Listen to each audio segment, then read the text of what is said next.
தடமதில் சூழ் வில்லிபுத்தூர் என்றொரு கால் சொன்னார் கடற்கமலம் சூடினோம் முன்னாள் கிளியறுத்தான் என்றுரைத்தோம் கீழ்மேல் சேரும் வலியறுத்தோம் நெஞ்சமே வந்து சென்றால் குடையாம் இருந்தால் சிங்காசனமாம் நின்றால் மரவடியாம் நீள்கடலுள் என்றும் புனையாம் மணிவிளக்காம் பூம்பட்டாம் புல்குமனையாம் திருமார்கரவு நாள் என் செய்யும் வினைதான் என் செய்யும் என்னை நாடி வந்த கோள் என் செய்யும் கொடுங்கூற்று என் செய்யும் கூரேசர் இருதாளும் சிலம்பும் சதங்கையும் தண்டையும் சண்முகமும் தோளும் தடக்கையும் என் கண்முன் வந்து தோன்றிடினே. இந்த வீடியோவில் நம்ம என்ன பார்க்குறோம் அப்படின்னா, கும்பராசிக்கு உண்டான சனி பெயர்ச்சி பலன்கள். தயவுசெய்து இந்த வீடியோவை முழுமையாக ஸ்கிப் பண்ணாமல் பாருங்கள். அப்போ தான் நம்ம என்ன சொல்ல வர்றோம் அப்படிங்கிறது முழுமையாக தெரிய வரும் உங்களுக்கு.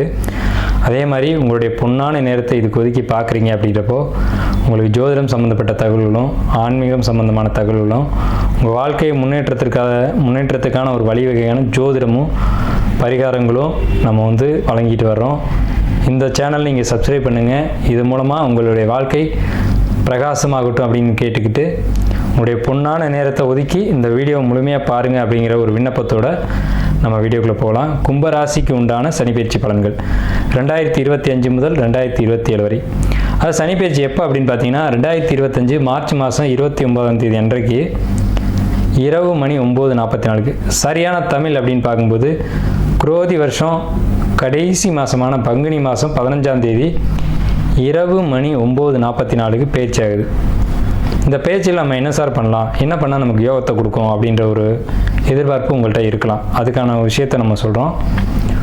நீங்கள் சிவனை வழிபடக்கூடியவங்களாக இருக்கும் பட்சத்தில் உங்கள் வீட்டுக்கு அருகில் இருக்கக்கூடிய சிவன் ஆலயங்களுக்கு சென்று அங்கே நவகிரகங்களை வழிபாடு பண்ணுங்கள். இந்த நேரத்தில், இந்த சனி பகவான் பயிற்சி ஆகக்கூடிய நேரத்தில். இல்லை சார் நாங்கள் பெருமாளை கும்பிடக்கூடிய ஒரு மார்க்கத்தில் இருக்கோம், வைஷ்ணவ மார்க்கத்தில் இருக்கோம் அப்படின்னு சொல்லக்கூடியவங்க பெருமாள் கோயிலுக்கு போய், உங்கள் வீட்டு பக்கத்தில் இருக்கக்கூடிய பெருமாள் கோயிலுக்கு போயிட்டு, நான் ரொம்ப தூரம்லாம் போக சொல்ல, அருகில் இருக்கக்கூடிய பெருமாள் கோயிலுக்கு போயிட்டு ஆஞ்சநேயரை வழிபாடு பண்ணுங்கள்.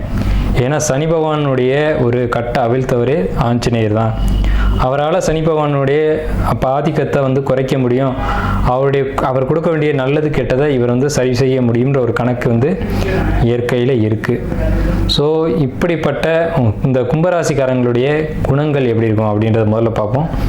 அடுத்து கிரக நிலைகளை பார்ப்போம், அடுத்து பலன்களை பார்ப்போம். ஃபஸ்ட்டு கும்பராசி அப்படின்னாலே கோயில் கோபுர கலசம் அப்படின்னு அர்த்தம். கோயில் கோபுர கலசம் பிரகாசமாக தெரியும், எல்லார் கண்ணுக்கு தெரியும், தூரம் இருந்து பார்த்தாலே தெரியும். கோயில் அப்படின்னாலே பொதுமக்களுக்கானது அப்படின்னு அர்த்தம். அப்போ கும்பராசிக்காரங்க தனிப்பட்ட நபர்களில் உலகத்துக்காக, சொல்லப்போனால் பிறருக்காக படைக்கப்பட்ட மக்கள் அப்படின்னு அர்த்தம். மற்றவங்களுக்கு நல்லா இருக்கணும் அப்படின்னு நினைக்கக்கூடியவங்க யாருன்னா கும்பராசிக்காரங்க தான். எல்லாரும் நல்லா இருக்கணும், அவங்களோட சேர்ந்து நாமளும் நல்லா இருக்கணும், தனக்கு மட்டும் ஒன்று வேணும் அப்படின்னு நினைக்காம எல்லாருக்கும் எல்லாம் கிடைக்கணும்னு நினைக்கக்கூடியவங்க யாருன்னா கும்பராசிக்காரங்க. அதனால தான் சனி பகவான் இந்த ராசியில் மூல திரிகோணம் அடைகிறார்.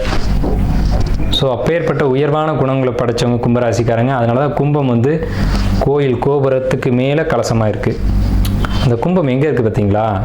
உங்களுடைய சின்னம் உயரமான இடத்துல இருக்குது.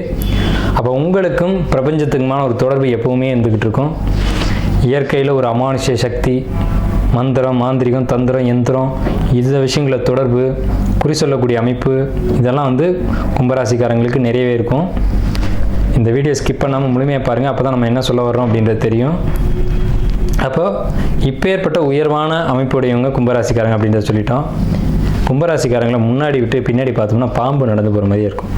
ஒரு பாம்பு உள்ளே பூந்து போகிற ஒரு தோற்றம் இருக்கும். அந்தளவுக்கு விவேகமும் உடையவங்க கும்பராசிக்காரங்க. வேகம் இருக்கும், விவேகம் இருக்கும், ஆற்றலும் இருக்கும். அதே நேரத்தில் எந்த விஷயத்தை எப்படி செய்யணுன்ற சிறப்பான அறிவும் அவங்கள்ட்ட இருக்கும். ஒரு இடத்துல வேகம் இருந்தால் விவேகம் இருக்காது, விவேகம் இருந்தால் வேகம் இருக்காது. ஆனால் ரெண்டும் கலந்த ராசிக்காரங்க யாருன்னா கும்பராசிக்காரங்க தான். இந்த ராசியில் அவிட்டம் 3-4 பாதங்களும், ஷர்பத்தினுடைய நட்சத்திரமான சதயம் 4 பாதங்கள் உடையாமலும், பூரட்டாதியினுடைய 1-2-3 பாதங்களும் இருக்குது. அப்போ இந்த ராசி சனி பகவானுடைய ராசி, சனி மூல திரிகோணம் அடையக்கூடிய ராசி. ஆனால் இங்கே ஒரு செவ்வாயினுடைய பகை கிரகத்தினுடைய நட்சத்திரமும், ராகுவினுடைய நட்சத்திரமும், குருபவனுடைய நட்சத்திரமும் பொதிஞ்சிருக்கு. அப்போ ஆன்மீகம், இறை நம்பிக்கை, இறை வழிபாடுகள், இது சம்மந்தப்பட்டவங்க தான் இந்த கும்பராசியில் அதிகமாக பார்க்க முடியும். எந்த குடும்பத்தில் இறை வழிபாடு அதிகமாக இருக்குதோ அந்த வீட்டில் தான், எந்த குடும்பத்தில் பூர்வ புண்ணியங்கள் அதிகமாக இருக்குதோ, டெபாசிட் இருக்கோ, அந்த குடும்பத்தில் தான் கும்பராசிக்காரங்க அதிகமாக பிறப்பாங்க. கும்பராசிக்காரங்க பிறந்துட்டாங்கனாவே அந்த குடும்பத்தில் அவங்களுக்கு வளர்ச்சி இருக்கோ இல்லையோ, அவங்களுக்கு முன் பின் பிறந்த குழந்தைகளுக்கு யோகங்கள் அதிகம் அப்படின்ற ஒரு கான்செப்ட் ஜோதிடத்தில் இருக்குது. ஸோ இது கும்பராசினுடைய குணம் மட்டும்தான். இப்போ கிரக நிலைகளுக்கு வருவோம். 2ஆம் இடத்து ராகு, மன்னிக்கணும், ராசியில் ராகு. அதாவது சந்திரன், உங்களுடைய சந்திரன் இருக்க இடத்துலேயே ராகு பகவான் இப்போ கோச்சாரத்தில் வரப்போகிறாங்க. 2லேருந்து ராசிக்கு வர்றாங்க. அப்போ ராசியில் மூல திரிகோணத்தில் இருக்கக்கூடிய சனி பகவான் தன்னுடைய வீட்டுக்கு 2ஆம் வீட்டுக்கு போகிறாங்க. எப்போ நடக்குது? இது மார்ச் 29 நடக்குது. ராகு பகவானுடைய பேச்சு மே 18 நடக்குது. குரு பகவான் மே 14 தேதிக்கு உங்கள் ராசிக்கு 5ஆம் இடத்துக்கு பேச்சு ஆகிறாங்க. அதே சமயம் ராகுகேது பேச்சில் மே 14 தேதி அன்னைக்கு கேது பகவான் உங்கள் ராசிக்கு 7ஆம் இடத்துக்கு பயிற்சியாகி வர்றாங்க. இப்போ தான் விசேஷமான ஒரு அமைப்பு என்னன்னு கேட்டிங்கன்னா, உங்கள் ராசிக்கு 5ல் குரு கெஞ்சினாலும் கிடைக்காதுன்னு பழமொழி. 5ல் குரு கெஞ்சினாலும் கிடைக்காது அப்படின்னா என்ன அர்த்தம்? ஒரு ஜாதகத்தில் 5ஆம் இடத்துக்கு குரு வருது அப்படின்னாலுமே அங்கே யோகம் வேலை செய்ய ஆரம்பிச்சிருச்சு அப்படின்னு அர்த்தம். இவ்வளோ நாள் ஏதேனும் கஷ்டங்களில் உங்கள் ஜாதக ரீதியாகவோ கோச்சார ரீதியாகவோ, கோச்சார கிரக அமைப்புங்கிறது 20% மட்டும்தான். அதை வச்சுட்டு இந்த 7.5 சனியை மட்டுமே வச்சுட்டு ஓடின ஜோசியெல்லாம் இருக்காங்க. அது 7.5 சனி என்னை பொறுத்த வரைக்கும் 7.5 சனியில் உடன்பாடு இல்லை அப்படின்ற கருத்து தான் சொல்லுவேன். அப்புறம் ஏன் சார் கோச்சார பலன் சொல்கிறீங்க அப்படின்னா, இது 20% பொருந்தும், சுய ஜாதகம் 80% பேசும். கோச்சார கிரகங்களுக்கு ஒரு சம்பவத்தை நடத்தக்கூடிய ஒரு தனிப்பட்ட தன்மைகள் இருக்குது. அதனால தான் நம்ம கோச்சார கிரகங்களை பார்க்குறோம். ஆனால் முழுமையாக கோச்சார கிரகங்கள் ராசி பலன் அப்படிங்கிறது இல்லை. 80% சுய ஜாதகம் தசாபத்திகளும் 20% மட்டுமே கோச்சார கிரகங்களும் பேசும் என்பது தான் உண்மை ஜோதிடத்தில். ஸோ அப்போ இது பொய்யா அப்படின்னா பொய்யும் கிடையாது, இதுவும் உண்மை. சுய ஜாதகத்தை கண்டிப்பாக பார்க்கணும். ஒரு 6 மாதத்துக்கு ஒரு முறையாவது, முடிஞ்சவங்க 3 மாதத்துக்கு ஒரு முறையாவது ஜோதிடர் பார்த்து அவங்கள எனக்கு காலம் எப்படி இருக்குது அப்படிங்கிறத கேட்டுக்கோங்க. ஏன்னா ஜோதிடம்ன்றது மிகப்பெரிய ஒரு விஷயம். ஸோ உங்கள் குடும்ப ஜோசியர்ட்டையோ அல்லது எங்களை மாதிரி ஜோசியர்ட்டையோ கொடுத்து உங்கள் ஜாதகத்தை பார்த்துக்கிறது அப்படிங்கிறது உத்தமமான விஷயம். ஆனால் 5ல் குரு கெஞ்சினாலும் கிடைக்காது. அப்போ 5ல் குரு ஏன் கெஞ்சினாலும் கிடைக்காது அப்படின்னா, உங்கள் ராசி குரு பகவான் 9ஆம் பார்வையை பார்ப்பார். ராசிக்கு ராகு வந்திருக்கார். அவர் பிரம்மாண்ட கிரகம். நல்லதை பிரம்மாண்டமாக கொடுப்பாரா, கெட்டதை பிரம்மாண்டமாக கொடுப்பாரான்றதான் கேள்வி. அப்போ குரு பகவானுடைய ஒளி ராகு கிடைச்சா நல்ல விஷயங்களை பிரம்மாண்டமாக கொடுப்பார் அப்படின்னு அர்த்தம். சரிங்க சார், இப்போ 5ல் குரு இருக்கார். அவருக்கு 5ஆம் வீட்டை அவர் பார்க்கணும் இல்லையா, குரு பகவான் பார்க்கணும் இல்லையா. உங்களுக்கு 9ஆம் வீடு. உங்களுக்கு 9ஆம் வீடு அப்படிங்கிறது பாக்கியஸ்தானம் பேர். உங்களுக்கு கிடைக்க வேண்டிய எல்லா பாக்கியங்களையும் அந்த வீடு தான் வச்சுருக்கும். அதாவது உங்கள் ராசிக்கு 9ஆம் வீடு. அந்த வீட்டை குரு பகவான் பார்த்தா, அந்தணன் தனித்து நின்றால் அவதிகள் மெத்த உண்டுன்னு அவர் நின்று 5ஆம் வீடு பாதிக்கணும். ஆனால் அவர் பார்த்த 3 வீடுகள் யோகத்தை கொடுக்கும். 5, 7, 9 இந்த 3 இடங்களை பார்ப்பார் அவருடைய பார்வையா. உங்கள் ராசிக்கு அது 9ஆம் வீடும், உங்கள் ராசிக்கு அது 11ஆம் வீடும், உங்கள் ராசியும் 9, ராசி 11 இந்த 3 இடங்களை உங்கள் ஜாதகத்தில் பார்க்குறாங்க.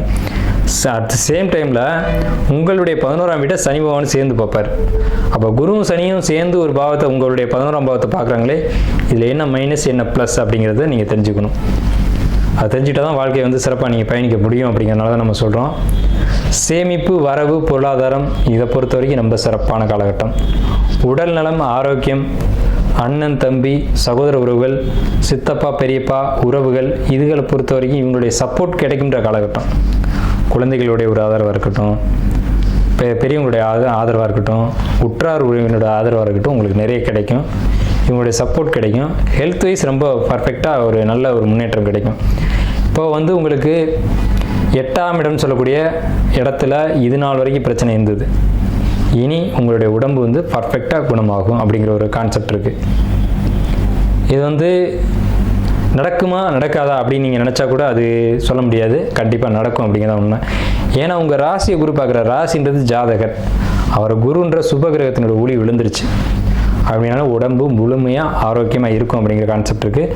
அதை காட்டிலும் மனசு தெளிவடைஞ்சிடும். மனசு தான் முதல்ல ரொம்ப முக்கியம். மனசு தெளிவாகி தைரியமாயிடும். மனசு தைரியமாயிடுச்சு அப்படின்னா உடம்பு தெளிவாயிடும். கடன் பிரச்சனை, இந்த இடத்துக்கு நீங்கள் வருவீங்க. கடன் பிரச்சனை அப்படிங்கிறது நீங்கள் மீண்டு வந்துட்டீங்க, இன்னமும் கடன்லேருந்து பெரிய அளவில் மீண்டு வரக்கூடிய அமைப்பு அப்படிங்கிறது கும்பராசிக்கு உண்டு. கடன் பிரச்சனை தான் சார் இப்போ கும்பராசிக்கு பெரிய கேள்வியாக இருக்குது. என்னன்னு கேட்டிங்கன்னா 12, 7, 8, 4 நாடோனின் சனி எட்டோனி இருந்திட தனம் உயிர் சேதமாகும் தனிச்சிறை மானபங்கம் தன்னறிவானே மோசம் மனைவிட்டு மாடிவிட்டு மாநகரம் மேவானே அப்படின்னு சொல்லியிருக்காங்க. அப்போ இந்த இடத்துக்கு சனி பகவான் வராரே, ரெண்டாம் இடத்துக்கு சனி பகவான் வந்தால் கண்டச்சனின்னு பேர், கழுத்தில் சனி இருக்குன்னு பேர். அதுதான் இப்போ நம்ம பாடல் மூலமாக சொன்னோம். 12 8 4 ஏறிட சனியே இருந்திட 8 தனமுயிர் சேதமாகும் தனிச்சிறை மானபங்கம் தன்னறிவே மோசம் தன்னறிவானே மோசம் மனைவிட்டு மாடிவிட்டு மாநகரம் மேய்வானே. அதாவது அந்த நகரத்தை விட்டே வெளிநகரம் போவான் அப்படின்ற ஒரு அமைப்பு இருக்குது. அதை குரு பகவானுடைய பார்வை ராசியை பார்க்கறதுனால கண்ட்ரோல் பண்ணுது. அப்போ இந்த சனி பகவான் 2க்கு போன நேரத்தில் குரு பகவான் 5க்கு போய், அதே நேரத்தில் உங்களுக்கு 8ஆம் இடத்துல இது நாள் வரைக்கும் இந்த கேது பகவான் 7ஆம் பாவத்துக்கு ஏறி குரு பகவானுடைய ஒளி உங்களுக்கு 9ஆம் இடத்துலையும் 11ஆம் இடத்துலையும் ராசியும் ஏக காலத்தில் பார்க்கறது அப்படிங்கிறது மிக உத்தமமான உன்னதமான காலகட்டம். மாணவர்களை பொறுத்த வரைக்கும் கடந்த காலகட்டங்களில் நீங்கள் பண்ண சேட்டையினால் ஏற்பட்ட படிப்பு தடை, இடமாறி படித்தது, இதெல்லாம் நிறைய நடந்துச்சு இல்லையா? அதெல்லாம் இனிமேல் நடக்காது. இப்போ எக்ஸாம் ரிசல்ட் வரப்போகுது. இந்த கிரகப்பயிற்சிகள் நடக்கும்போது ரிசல்ட் வரும். இப்போ 10th 11th வந்து இப்போ எக்ஸாம் 12th எழுதிட்டு இருக்காங்க. ரிசல்ட் வரும்போது பாருங்கள் நல்ல மார்க் கிடச்சிருக்கும். ஆனால் கடந்த காலகட்டங்களில் ஒரு ஸ்கூலை விட்டு இன்னொரு ஸ்கூல் போய் படித்ததெல்லாம் நடந்துச்சு. அதுக்கு காரணம் இந்த நீங்களா இல்லை கிரக சூழ்நிலைகளா அப்படிங்கிறதுக்குள்ளே நான் வரல. ஆனால் நடந்தது உண்மை அப்படிங்கிறது உண்மை, படிப்பதற்கு எடுத்ததெல்லாம் உண்மை. ஆனால் படிப்பில் இந்த தடைகள் விலகி இப்போ நல்லா படிக்கக்கூடிய காலகட்டங்கள் வந்திருக்கு. நல்ல மார்க் ஸ்கோர் பண்ணி நல்ல இடத்துக்கு போகக்கூடிய ஒரு காலகட்டம் வந்திருக்கு. உங்களுக்கு 2 குடைவன் குரு அந்த வீட்டில் இன்றைக்கி சனி. உங்களுக்கு விசேஷமே யானை முடி மோதிரம் போடுறதான். இந்த யானை முடி மோதிரம் போட்டிங்க அப்படின்னா ரொம்ப விசேஷமாக இருக்கும். 2 குடைவன் குரு அப்படிங்கிறதுனால. எழுத்து அப்படிங்கிற இடம் 2ஆம் இடம். அப்போ எழுதக்கூடிய இடத்துல அந்த மோதிரம் இருக்கணும். யானை முடியை வெள்ளியில் செஞ்சு போடணும். மெலிசாக தான் போடணும், ரொம்ப ஹார்டாக போடக்கூடாது. இந்த ஒரு விஷயத்தை கடைப்பிடிங்க. மாணவர்களை பொறுத்த வரைக்கும் இந்த விஷயம் நான் சொல்லுவேன். கல்லூரி படிப்பை படிக்கக்கூடியவங்களுக்கு அவ்வளவு சிறப்பான காலகட்டம் இல்லை. கல்லூரி படிப்புகளை தடை ஏற்படுத்தும், அரியரை வைக்கும். அரியர் வச்சு ஃபஸ்ட் இயர் செகண்ட் இயர்னால் ப்ராப்ளம் இல்லை, தேர்ட் இயராக இருந்தால் கவனமாக படிங்க அப்படின்றது தான் நான் சொல்லுவேன். அதே நேரத்தில் ஆராய்ச்சி படிப்புகள் படித்தவங்களுக்கு கடந்த காலகட்டங்கள் சிறப்பாக இருந்தது. பிஹெச்டி பண்ணுறவங்க அல்லது ஒரு டாக்டரு மருத்துவம் சம்மந்தப்பட்ட படிப்பு படித்தவங்களுக்கு கடந்த காலகட்டங்கள் நல்ல சிறப்பாக இருந்தது. இதுக்கு மேலேயும் சிறப்பாக தான் இருக்கும். அதே மாதிரி கல்லூரிக்கு முதலாக போகணும்னு நினைக்கிறவங்க 12th எழுதிட்டு கல்லூரிக்கு போகணும்னு நினைக்கக்கூடிய கும்பராசிக்காரங்களுக்கு நிச்சயம் இந்த காலகட்டம் நல்ல மார்க் கிடைச்சி, நல்ல கல்லூரியும் கிடைச்சி, நல்ல படிப்பு கிடைச்சி, அந்த படிப்பின் மூலமாக எதிர்காலத்தில் வெற்றியும் கிடைக்கும்ன்ற அமைப்பு உடைய ஜாதகத்தில் இருக்குது. இப்போது விஷயத்துக்கு வருவோம். 2ல் சனின்னு நான் மறுபடியும் சொல்கிறேன். 2ஆம் இடம் கழுத்தில் சனி. அப்போ உயிர்கண்டம் அப்படிங்கிற ஒரு அமைப்பு இருக்குது. 2வது விஷயம், உயிர்கண்டம் உங்களுக்கு நடக்க போகிறது இல்லை. ஏன்னா ராசி குரு பார்த்துட்டார். இன்னும் ஒரு 18 மாதங்களுக்கு இடையில் உங்களுக்கு உயிர்கண்டம் எதுவும் வராது. அதுக்குள்ளேயும் சனியினுடைய மாற்றங்கள் நிறைய நடந்துடும். சரிங்களா? அதில் பேச்சு சம்மந்தமான ப்ராப்ளம் வரும். நீங்கள் ஒன்று சொல்லி அது யாரை பற்றி என்ன சொன்னீங்களோ அது வேறு மாதிரி திரிக்கப்பட்டு அங்கே போய் மிஸ்கம்யூனிகேஷன் ஆகி ப்ராப்ளம் ஏற்படக்கூடிய ஒரு அமைப்பு உண்டு. அதனால் பேச்சுவார்த்தைகளை மட்டும் கட்டுப்படுத்துங்க கும்பராசிக்காரங்களுக்கு எந்த இடத்துலையும் மைனஸ் இல்லை. இப்போ மட்டும் தான் மைனஸ் சொல்லியிருக்கேன். பேச்சு வார்த்தை அந்த இடத்துல மட்டும் கொஞ்சம் கவனமாக இருக்கணும். கடன் பிரச்சனை இல்லை. வீடு நிலம் சொத்து வாங்கணும்னு ஆசைப்படுறவங்களுக்கு வீடு நிலம் சொத்து இதெல்லாம் அமையும். சொத்து சம்மந்தமான ப்ராப்ளத்தில் இருக்கவங்களுக்கு அந்த ப்ராப்ளம் கிளியர் ஆகும். இதுக்கு பேர் இப்போ நடக்கிற சனி பகவானுக்கு பேர் வந்து பாதச்சனி. நான் ஏற்கனவே சொன்னேன், 7ரை சனியில் எனக்கு அவ்வளோ உடன்பாடுகள் இல்லை. அதில் ஏகப்பட்ட கருத்தியல் இருக்குது. அதாவது 7ரை சனி இருக்கவங்களுக்கு ஒருத்தருக்கு மட்டும் பாதிக்கும், ஒருத்தருக்கு பாதிக்காது. கும்பராசியில் ஒரு கோடி பேர் இருக்காங்கன்னா 1 கோடி பேருக்கு அதே மாதிரி பாதிப்பு ஏற்படுதானே? இல்லை. அதில் 50 லட்சம் பேர் வந்து நல்லா வாழ்கிறாங்க.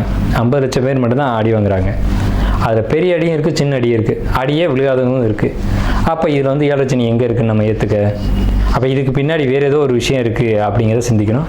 அதுதான் சுய ஜாதகம் அப்படின்ற ஒரு கான்செப்ட். ஆனால் இது வந்து பொதுவாக சொல்லணும் அப்படின்றதுக்காக பாதச்சனி அப்படின்ற கான்செப்ட் சொல்லியிருக்கேன். பாதச்சனி காலகட்டங்களில் நல்ல விஷயங்கள் நடக்கும் அப்படின்ற ஒரு அமைப்பு இருக்குது. அந்த நன்மைகள் நிச்சயம் உங்களுக்கு நடக்கும். அது உடல் ரீதியாகவும் பொருளாதார ரீதியாகவும் சொத்து நிலம் சார்ந்த விஷயங்களாகவும் இருக்கும். யாருக்கு என்ன வேணும்னு ஆசைப்படுறீங்களோ, அதாவது ஒரு சிலருக்கு குழந்தை வேணும்னு ஏக்கம் இருக்கும், ஒரு சிலருக்கு சொத்து வேணும்னு ஏக்கம் இருக்கும், ஒருத்தருக்கு உடம்பு நல்லா இருந்தால் போதும்னு ஏக்கம் இருக்கும். இப்படி பலதரப்பட்ட கருத்தியல் இருக்கும். அவங்கவுங்களுக்கு என்னென்ன தேவையோ அதை வந்து இந்த காலகட்டத்தில் கிடைக்க செய்வாங்க இறைவன். அதை நான் ஆரம்பிக்கும் போதே ஒரு விஷயம் சொன்னேன். சனி பகவானை கட்டுப்படுத்தக்கூடியவங்க யாருன்னா ஆஞ்சநேயர் தான். ஆஞ்சநேயருக்கு வெற்றிலை மாலை சாற்றி வழிபாடு பண்ணுறதுன்றது கும்பராசிக்கு மிக மிக பெரிய விசேஷம். அது இந்த வருடத்தில் செய்கிறன்றது ரொம்ப ரொம்ப பெரிய விசேஷம். நீங்கள் வேறு கருத்தியல் உங்களுக்கு இருக்கலாம். ஆஞ்சநேயர் எப்படி இருந்தாலும் எல்லாத்தையும் அடக்கி ஆளக்கூடிய தன்மை அவர்கிட்ட உண்டு. அதனால தான் வாயு புத்திரன்னு சொன்னாங்க. கும்பராசி காற்று ராசின்னு பேர். கும்பம் காற்று ராசி. அப்போ காற்றினுடைய புத்திரன் தான் ஆஞ்சநேயர். அதுலேயும் ராகு உங்கள் சந்திரன் மேலே இருக்குது. அப்போ சந்திரன் மேலே இருக்கக்கூடிய ராகு என்ன செய்யும் அப்படிங்கிறதையும் யோசிக்கணும். சந்திரன் மனோகாரகன், ராகு போகக்காரகன்.